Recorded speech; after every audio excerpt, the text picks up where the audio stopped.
It's a show that was right about the Thunder. I told you guys. I told you guys. Watch out for the Thunder this year. Well, of course you told us, because they won it last year. And what are they doing this year? 24-1. They're running through the league. I actually think it's a tad bit embarrassing for the rest of the NBA. I really do. Why? What do you want to do? Nobody's done it. They're winning by 17 points a game. They won by 49. They were up last night 53 at one They took point their foot off over the a pretty gas. good team. Yeah. Yeah, in a big game. Quarterfinal cup game. They won by 49. It's unbelievable. All right, we're starting with Joe Burrow, hosting the Ravens this Sunday, met with the media after a loss in Buffalo, which made his playoff hopes even dimmer. Very candid, insightful, somewhat sad. All right, your reaction. I'd be terrified if I were a Bengals fan. That is a 5-alarm fire. If you're a sports fan, you're just age-wise starting his prime. Superstar quarterback talking about, if I want to keep doing this,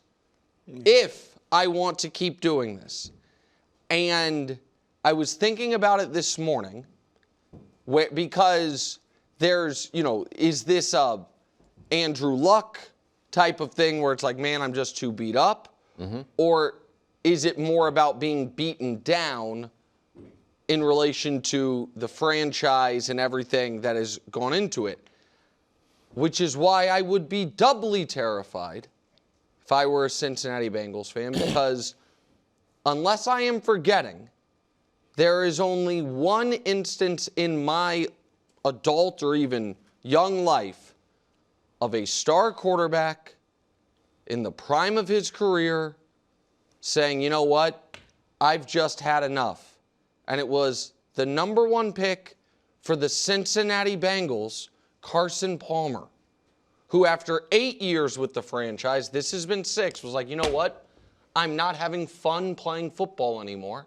It was one of the things he said, and I am going to retire unless you trade me. Now, he ended up being traded and played damn near another decade. Like, he didn't actually want to be done. He played for the Raiders and then had an awesome run in Arizona, made a conference championship game, almost won MVP one year. In 2015, I think. Like, this is a potential disaster and really scary if you're a Bengals fan, and sad no matter what if you're just a football fan, because Joe Burrow's awesome, and we want him to be in the league competing for championships. Yeah, I don't disagree with what you said. It's hard to read exactly what he's saying. I watched a lot of this, and I was trying to figure out, okay, he's clearly upset and disappointed and despondent and all of that, but is he upset with the organization? Is he upset with the defense? Is he upset with himself for throwing those 2 interceptions against Buffalo that cost him the game? Is he upset that for the 3rd straight year, we're not making the playoffs? And this game, particularly at quarterback where you're judged by wins and losses, it is so tough and so brutal and so painful that when you're not winning, it's, again, especially at quarterback where that's what everybody judges you by. It's different if you're a receiver, a lineman, and you're getting paid, you're still viewed as a star even though you don't win. Quarterback, you're not really viewed as a star when you don't win. And so it's probably hard when you keep falling short of even the playoffs as a quarterback because it's so painful. But, and look, the Bengals we all know they're not a great organization. But Burrow isn't blameless in this situation. They have tried to spend money on the offensive line. They actually have spent money on the offensive line. Now, it's never been a great offensive line, but it's not for lack of trying, right? The defense has obviously been terrible, but Burrow pushed them to sign not only Jamar, which is totally understandable, but T. Higgins. I need 2 number 1 receivers, essentially. All right, when they got a number 3, it's Sovis, who's, I know I said it wrong, Yoshavas, yeah. He was pretty good, right? And so, and then the other thing is now the offensive line is bad. I got a graphic on, I think he's 4th most sacks since he's been in the league. But I had Josh put on there sacks per game because he's missed a lot of games. Oh, that's a so good point. sacks per game, he's basically second since he's been in the league. But he's also, I think, and I called him the Anthony Davis of the NBA or the NFL a few weeks ago. I think he is legitimately injury prone. Like, remember he had the appendectomy. Yeah. I mean, that just. I forgot about that. Right. That just kind of, that's not a sack injury. Yep. Then he strained his calf Yep. just rolling out in practice. I can see the film of it right now, just rolling out, no pads or anything. And then the year he had the wrist injury that kind of was, came out of nowhere. And so I think it's a combination of all those things. You wonder, would he ask for a trade? Would he leave Jamar, who's obviously he's been with since college, T. Higgins? Would you leave all of that? I think, Nick, there are tons of teams. I don't know if that's what you're going to go to. If I'm Cincinnati, you're right, terrified. But if I'm another team, Minnesota, I won't say Pittsburgh because they're in the same division, but I mean you can name the teams. Arizona. I think it's I'd be calling right now. Less teams than you'd initially think, because I don't think a team that isn't legitimately close. Like, if Joe, like, it would have to be somewhere Joe's excited about going to if he wants out. Yes. You know, and so that's what, no disrespect intended to, like, Arizona, but they don't feel like they have proof of concept there. Right. Minnesota is the one that comes to mind, who, by the way, he would be leaving one college teammate for another college teammate. Yes. And one great receiver for another. That's interesting. Yeah. And so but by the way, I think Wilds texted me this morning, like, am I going to do fake trades? That the NBA is different because it's players involved, you have to match salaries. The NFL, it's usually, maybe there's a player involved, but it's draft picks. Mm-hmm. I think the beginning of the negotiation is 3 firsts and 3 seconds. I think that, and if I were the Minnesota Vikings, how do you? Here's one. But you don't. The Minnesota Vikings don't think they need to rebuild. They don't need to rebuild. Yeah. But here's a caveat: if I'm a team trade, and I would want him, Minnesota, Indianapolis. I mean, but they've traded their picks. Right. But I'm just saying in general, you want. I also, though, and the reason I would be hesitant about that type of 3 firsts, 3 seconds, is because he is injury prone. He is. It's not just the Bengals. He's injury prone, I really believe. And so I got to weigh that in. I wouldn't give up Caleb for him. Even though I don't know if Caleb will ever be as good as him. That's a great question. I wouldn't, because I know Caleb's going to be there. I have seen no reason to think he's going to get injured. He's probably going to keep getting better. Yeah, like the quarterback for quarterback trades, I wasn't even really thinking about. I guess with Minnesota, maybe you could convince them to take one of the draft picks off and include J.J. McCarthy. There's 2 others that came to mind. One is a very contingent one, and the other one, Wilds might come across the table. For the contingent one and the team that has the extra draft capital, let me say one other thing to the audience. 3 firsts is the maximum allowed to be traded. You can't trade in the NFL more than 3 years at a time. Can I ask you, but you can trade more if you have 2 in the same draft. You got there before me, KW. Well, not actually, but you said it. I actually thought of it this morning. There are 2 teams that have an extra first-round pick in this year's draft. One is the Browns in their division. And also, that to me is not a realistic thing for a lot of reasons. That's the division and the state. Right. And the Browns. Right. Left out the main part. The other one is the Rams. Hello. And now that would, the contingent part is, exactly. It would have to be that Matt Stafford retires, which the way he's playing, I know there was a lot of thought of it before. If they win the Super Bowl. Right. Maybe, And that's a team that would do it. That would say, we have 4 first-round picks we can give you. Well, they were talking about trading up in the draft to try to grab the Giants pick. Right, and so, again, you couldn't. You can trade up to draft a quarterback and have him sit a year. You can't trade for Joe Burrow and be like, Joe, you're going to have a red shirt year. No. And then there's one other one. I'm going to back my chair up. Are you going to say Drake May? No. Oh, thank goodness. I was about to say, no way. There's no way I would even And New England wouldn't do it. Who would? I would. Yeah. I'm curious what the Joe Burrow for Jalen Hurts and what conversation is. Oh, I think that's I'm just very curious. If I'm Philly, obviously. No, but how many, like Philly, a very aggressive organization. Joe Burrow has proof of concept. You put a couple of star receivers around Joe Burrow, they're not going to be unhappy.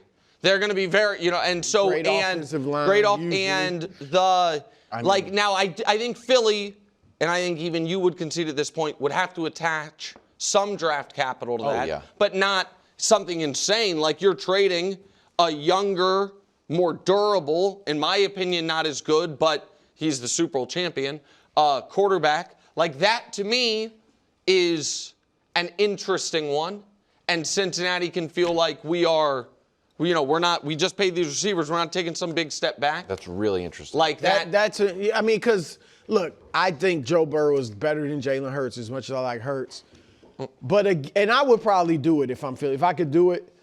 But I got a durable guy in Jalen. The one thing is, as he gets older, he's not. You see it even with Lamar. Maybe he's not going to be able to run as much. And I think that you're right. I feel Joe Burrow. I think one of the reasons he's so sanguine, or is that the word? Sanguine.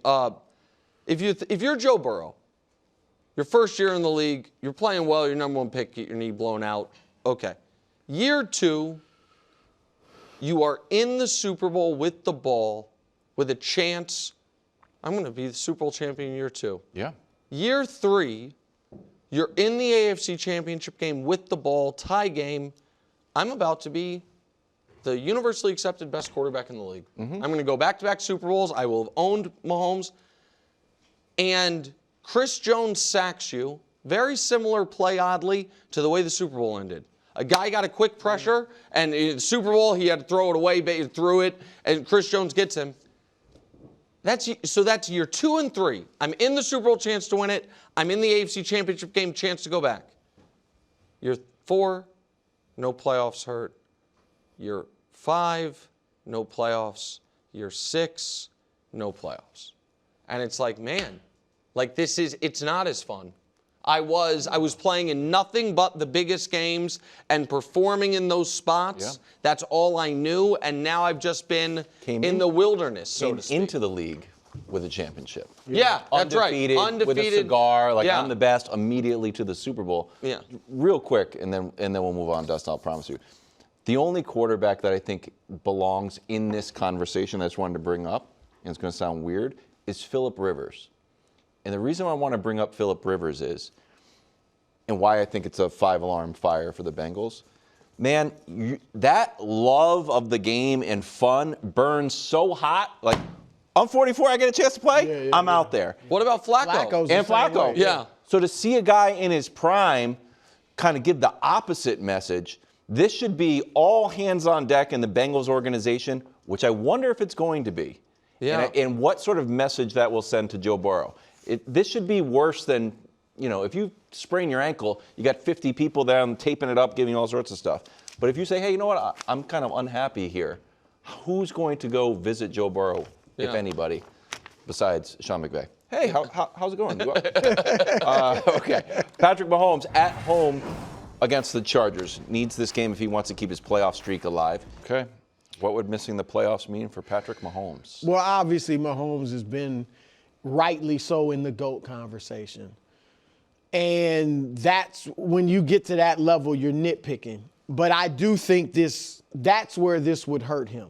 Because I think, Nick, like all the other quarterbacks you might put on his Montana, Peyton Manning, they've all had years where they missed the play. Like, you can argue maybe they weren't in their prime, but it was certainly after they started making the playoffs and playing really high-level football. Montana missed the playoffs in the strike-shortened year after he won the Super Bowl. So, Marino missed it. Elway missed the, Right. Aaron Rodgers didn't really until he started getting hurt. Mm-hmm. And then he was kind of hurt, but his last year in Green Bay, he missed it. Well, yeah, but I think that was past prime. Oh, okay. I got you. Sorry. But still, he's only been to one Super Bowl, so you can't put him with Mahomes. But it only hurts to me in the GOAT conversation. And Brady missed it after winning the Super Bowl, but it was his second year in the league. He really wasn't in his prime. Not really. He clearly wasn't in his prime, though he did lead the league in touchdown passes that year. People forget that. How many, though? 28. But still, it was a different league. Yeah. But But Brady, when he's healthy, he never missed. So I think I got 3 areas I think it would hit Mahomes. 1, the GOAT conversation with Brady. 2, and I'm going to use the word necessarily. I don't necessarily think, Nick, if they miss the playoffs, that he goes in the next season and people are thinking of him as currently the best quarterback in the league. Definitely. Now, historically, of course, they'll still say that. That's interesting. But I would say, here's why I wouldn't say definitely. What if Josh Allen, if Mahomes doesn't make the playoffs, Josh Allen, they get beat in the first or second round? Right. Then how you going to put Josh Allen ahead of Mahomes? Some people would, but I'm just saying that he wouldn't have that argument if he loses to, the young guys or Trevor Lawrence. If the or Super Bowl is is Stafford versus Bo Nix and Stafford wins it and then retires. Yeah, I was going to say, because some people might try to throw Stafford in there if he won. But yeah, so that's the second thing. Yeah. And the third thing, Nick, I do think we would have to start really looking at, okay, what is going on these last 3 years? And obviously, one of those years at least, they would have gotten to the Super Bowl, 2 of them. One, they won the Super Bowl, one, they got there, one, they didn't make the playoffs. But when you look at Mahomes' stats, the last 3 years, this is what they are, and this is where they rank. I mean, the ranks in the league, those are really low. And I brought this up to you, Nick, once off the air. And I'm just going to throw this out there because it does match. Mahomes statistically has not been the same since Eric Bieniemy left as the offensive coordinator. That part is true. Right here, Bieniemy was the Chiefs OC his first 5 years, Mahomes' first 5 years in the league. Look at the number. I mean, the numbers are historically. Just so to let some people know, the last year of that first 5, Tyreek was already gone. And he still was the MVP. He was league MVP. 41 touchdowns. Yes. So I don't know if they could get Bieniemy back, but I'm just saying there has been a massive drop-off in Mahomes' statistics since Bieniemy left. So those 3 things I would look at. So I think I struggle a bit with what's been wrong with Mahomes the last 3 years, because it does feel like we are a little yada-yadaing. Well, yes, one of the years he won the Super Bowl, won Super Bowl MVP, and the other year they were 15-1 and went back to the Super Bowl. So like that, to me, it feels. But his numbers still weren't. You know what I mean? It was like the defense. He was good, but he. It was also certainly in the playoff runs. He was the engine, and so I struggle with that a bit. I totally agree with you that if they miss the playoffs, rightfully, who's the best quarterback in the NFL would be a question. I think that is fair. I think that is legitimate, even if believe Drake May won the Super Bowl, people would say no. Yeah. I mean, seriously. For real. And honestly, if Josh got there, people would say totally. It has to be a results-oriented business without talking about. It's very, very rare that one guy is basically universally accepted as the best quarterback for year after year after year. Brady wasn't. Peyton wasn't. Aaron Rodgers, there's these ebbs and flows of that. So there is that. The GOAT stuff here's what is vexing to me about what I find to be a bit of a logical inconsistency with what missing the playoffs for Patrick Mahomes would mean in the GOAT debate. And I will try to do it very quickly. It seems like people want to simultaneously make this argument. Patrick Mahomes, Tom is not going to be able, this hurts his ability to catch Tom Brady because Tom Brady never missed the Super Bowl in his prime. In the playoffs. Missed the playoffs in his prime. Thank you.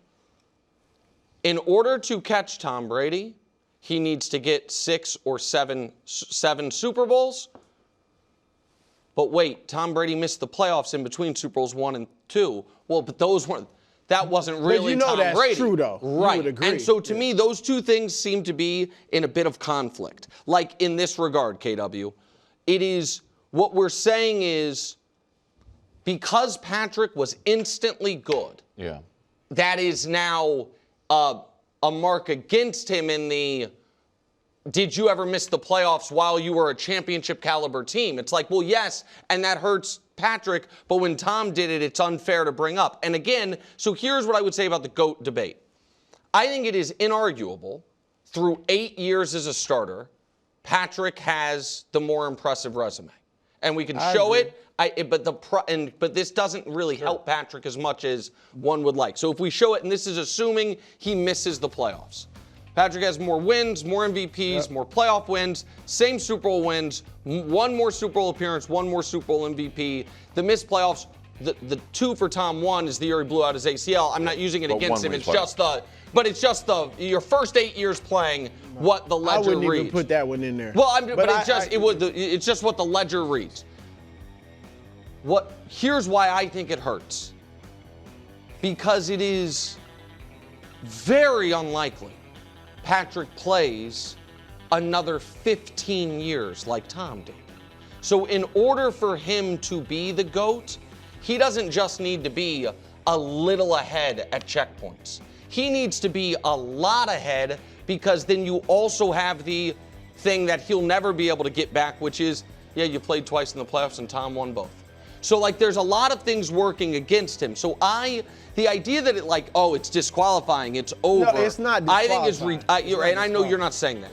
But I think that Patrick needs a huge lead after 10 years and 12 years, because I don't think he's going to play 23 like Tom did. And Tom was still adding to his playoff wins and Super Bowls and all of that so late. And so Tom after year 8, they didn't win a playoff game in year 9 or 10. It feels like if Patrick this year misses the playoffs like Tom did, he was hurt, and then the next 2 years the Chiefs don't win a playoff game, it's going to feel like, he doesn't have enough time. You're saying he can't. I mean, Brady had a 10-year drought between Super Bowl wins. It was there. Right. He was. But I also think what hurts Mahomes in the GOAT debate is they're going in opposite directions individually. So, Brady started as what kind of Mahomes has been these last few years, where people called him a game manager. His stats weren't incredible. The defense was great, and they won, and he obviously was a big part. But it was years later when individually you recognize, oh, wow, this guy's actually great individually. Mahomes has been the opposite. And so I think that hurts him as well. Think about this. If Mahomes had the same winning record, same number of Super Bowls, same number of playoff appearances, but missed the playoffs this year, but individually, his numbers were what they were early in his career, I don't even know that this would hurt him at all. So, but I guess that debate, where I think, and I'm trying to be, I obviously am biased here. He's my favorite football player for my hometown team. I do feel like at times there is last year, despite the fact that they were 15-1 when he started, and went to their 3rd straight Super Bowl, something only done by 3 other teams ever. It was, but the numbers weren't that good. But that's fair. That's QB wins. But now the discussion is about the wins. But the numbers aren't great now. So, but again, we are talking. I think Patrick is top 5 right now amongst quarterbacks in total yards, passing yards, and touchdowns. So the numbers, the passer rating has dropped the last 3 years. He's not having an awful year individually statistically. But because the team is not winning. His passer rating is 91. And again, I acknowledge the passer rating piece of it. But do you understand what I'm saying? Yeah. That last year. He got 10 interceptions.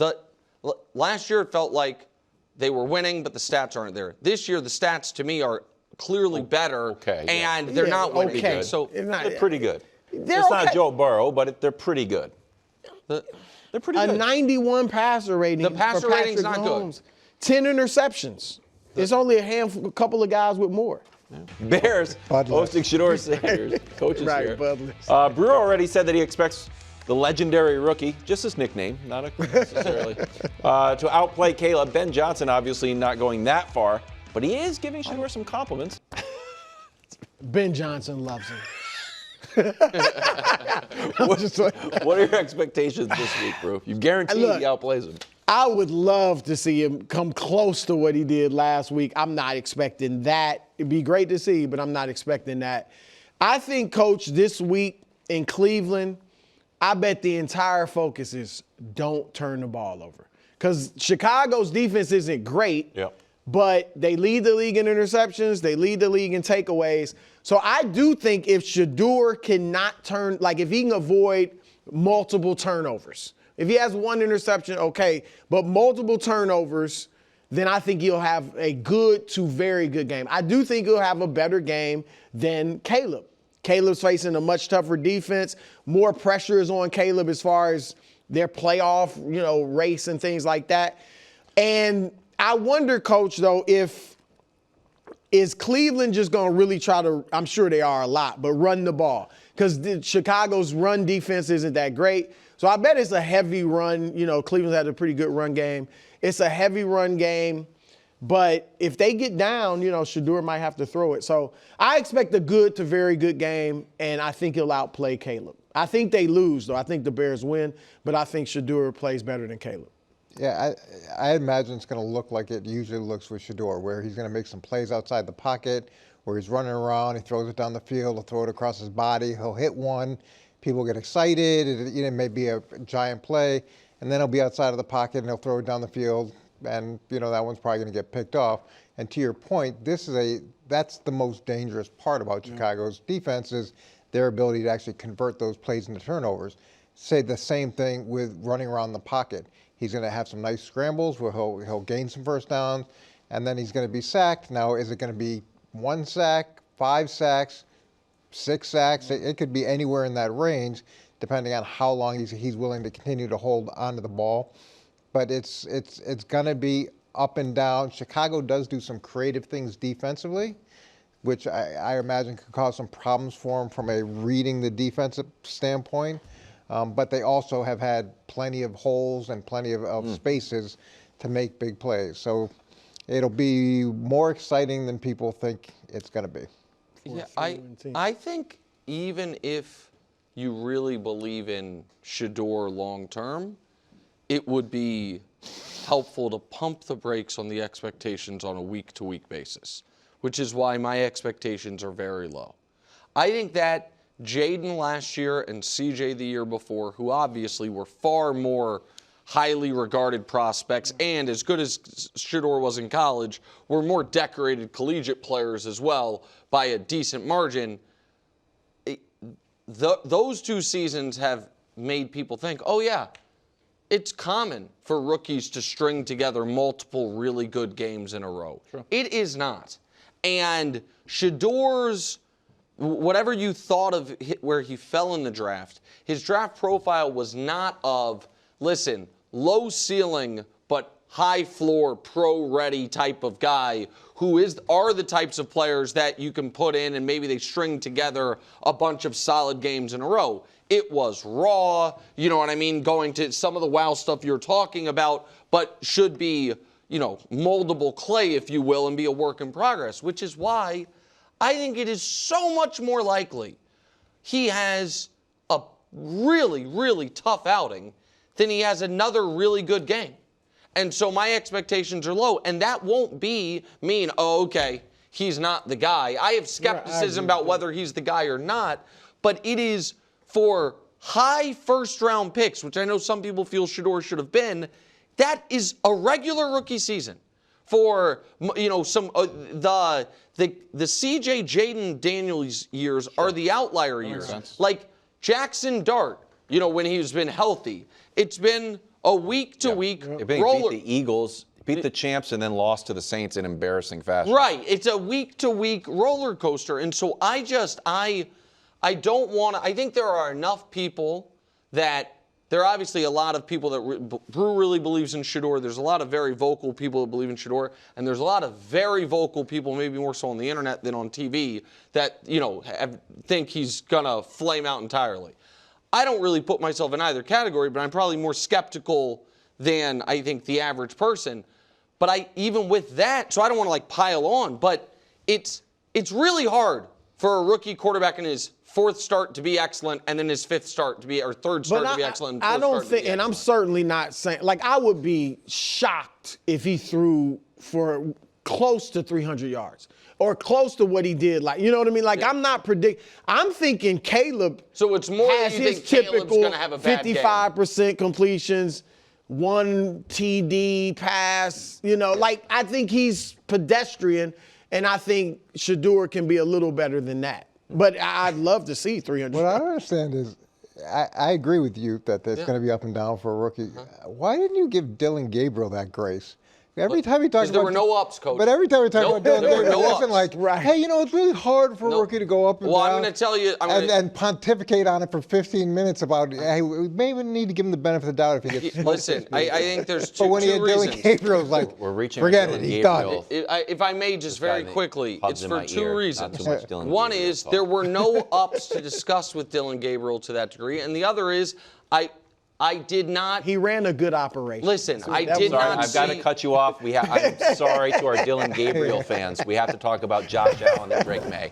If you want to hear more of Dylan Gabriel, turn into Coach's podcast. Patriots for underdogs. We got to talk about two great coaches. I meant, sorry, two great quarterbacks. Patriots were underdogs, then they were favorites, and now they're underdogs again. So no one can tell if New England is the hunter or the hunted when they host the Bills with a chance to win the AFC East. It's kind of non-answer. Division titles, longest streaks. It's the Chiefs. That's in severe jeopardy. It No, the might be division over. title streak is officially over. I don't ever. You know what? That's the difference between you and me. I still believe. No, it's not. Chiefs are at 9, Bills are at 5, Bucks are at 4. Panthers trying to Bucks track in them jeopardy, down. too. What would losing the AFC East mean for Josh Brew? Well, look, it would mean blowing an opportunity to get the 1 seed, and in a year where the Chiefs will probably be out of the playoffs, that could be huge. Like, this could really affect your chance of winning the Super Bowl. So that is terrible. And look, if they lose, if he doesn't beat Trevor Lawrence and Bo Nix and C.J. Stroud and, you know, a 41-year-old Aaron Rodgers, and, you know, then that's a hit on Josh. So it just hurts their chances to win the Super Bowl. It doesn't damage them all together. But outside of that, though, and then, you know, of course, the division's not yours anymore. Yeah, that's kind of going forward. big deal. But I mean, they could win it next year. It's just not automatic like it has been. But I don't even think it's a big deal outside of not being able to get the number 1 seed. Okay. Because in the first round of the playoffs, they could meet who? Pittsburgh or Baltimore? They'd be in Pittsburgh or Baltimore. Whoever AFC knows. So can I ask you this? Sure. Because I agree with Brew in this regard.